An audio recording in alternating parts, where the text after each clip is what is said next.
A caminho de Jerusalém. Depois de nos separarmos deles, embarcamos e navegamos diretamente para Cós. No dia seguinte, fomos a Rhodes e dali a Patará. Encontrando um navio que ia fazer travessia para a Fenícia, embarcamos nele e partimos. Depois de avistarmos Chipre e seguirmos rumo ao sul, navegamos para a Síria. Desembarcamos em Tiro, onde o nosso navio deveria deixar sua carga.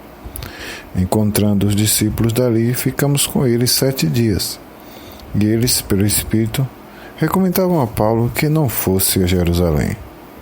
Mas quando terminou nosso tempo ali, partimos e continuamos nossa viagem. Todos os discípulos, com suas mulheres e filhos, nos acompanharam até fora da cidade, e ali, na praia, nos ajoelhamos e oramos.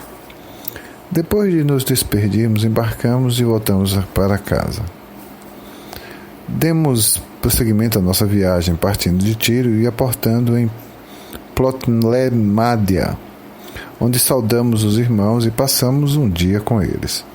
Partindo no dia seguinte, chegamos a Cesareia e ficamos na casa de Filipe, o evangelista, um dos 7. Ele tinha 4 filhas virgens que profetizavam. Depois de passarmos ali vários dias, desceu da Judéia um profeta chamado Ágabo. Vindo ao nosso encontro, tomou o cinto de Paulo e, amarrando as suas próprias mãos e pés, disse: Assim diz o Espírito Santo: Desta maneira os judeus amarrarão o dono deste cinto em Jerusalém e o entregarão aos gentios. Quando ouvimos isso, nós e o povo dali rogamos a Paulo que não subisse para Jerusalém. Então Paulo respondeu: Por que vocês estão chorando e partindo meu coração? Estou pronto, não apenas para ser amarrado, mas para morrer em Jerusalém pelo nome de Jesus Cristo. Como se não pudéssemos dissuadi-los, desistimos e dissemos: Seja feita a vontade do Senhor. Depois disso, preparamos-nos e subimos para Jerusalém. Alguns discípulos de Cesareia nos acompanharam e nos levaram à casa de Mnason, onde devíamos ficar. Ele era natural de Chipre e um dos primeiros discípulos. Quando chegamos a Jerusalém, os irmãos nos receberam com alegria. No dia seguinte, Paulo foi conosco em contraste com Tiago, e todos os presbíteros estavam presentes. Paulo saudou e relatou minuciosamente o que Deus havia feito entre os gentios por meio do seu ministério. Ouvindo eles isso, louvaram a Deus e disseram a Paulo: Veja, irmãos, quanto milhares de judeus creram e todos eles são zelosos da lei. E foram informados de que você ensina a todos os judeus que vivem entre os gentios a se afastarem de Moisés, dizendo-lhe que não circuncidar seus filhos, nem vivam de acordo com os nossos costumes. O que faremos? Certamente eles saberão que você chegou. Portanto, faça o que lhe dizemos. Estão conosco 4 homens que fizeram um voto. Participe com esses homens dos rituais de purificação, pague as despesas deles para que rapem a cabeça. Assim todos saberão que não é verdade que falam de você, mas que você continua vivendo em obediência à lei. Quanto aos gentios convertidos, já lhes escrevemos a nossa decisão de que eles devem abster-se de comida sacrificada, de ídolos, do sangue da carne de animais estrangulados e da imoralidade sexual. No dia seguinte, Paulo tomou aqueles homens, purificou-se com eles, depois foi ao templo para declarar o prazo do cumprimento dos dias da purificação e da oferta que seria feita individualmente a favor deles.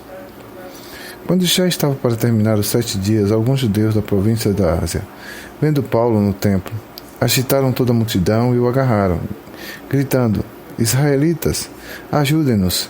Este homem que ensina a todos em toda parte contra o nosso povo, contra nossas leis, contra este lugar.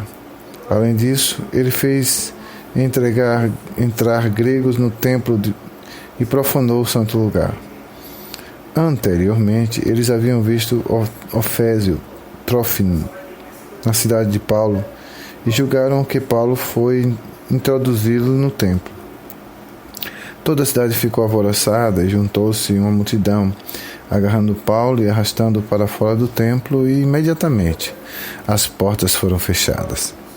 Tentando eles matá-lo, chegaram notícias aos comandantes das tropas romanas de que toda a cidade de Jerusalém estava em tumulto. Ele reuniu imediatamente alguns oficiais e soldados e com eles correu ao meio da multidão. Quando viram o comandante e seus soldados, pararam de espancar Paulo. O comandante chegou, prendeu-o e ordenou que ele fosse amarrado em 2 correntes. Então perguntou quem era ele e o que tinha feito. Alguns da multidão gritavam coisas, outros gritavam outra. Não conseguindo saber ao certo o que havia acontecido, por causa do tumulto, o comandante ordenou que Paulo fosse levado para a fortaleza. Quando chegou às escadas, a violência do povo era tão grande que ele precisou ser carregado pelos soldados.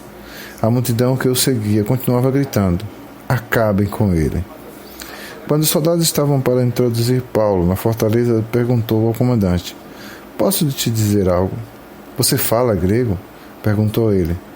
Você é o egípcio que iniciou uma revolta há algum tempo e levou 4.000 assassinos para o deserto?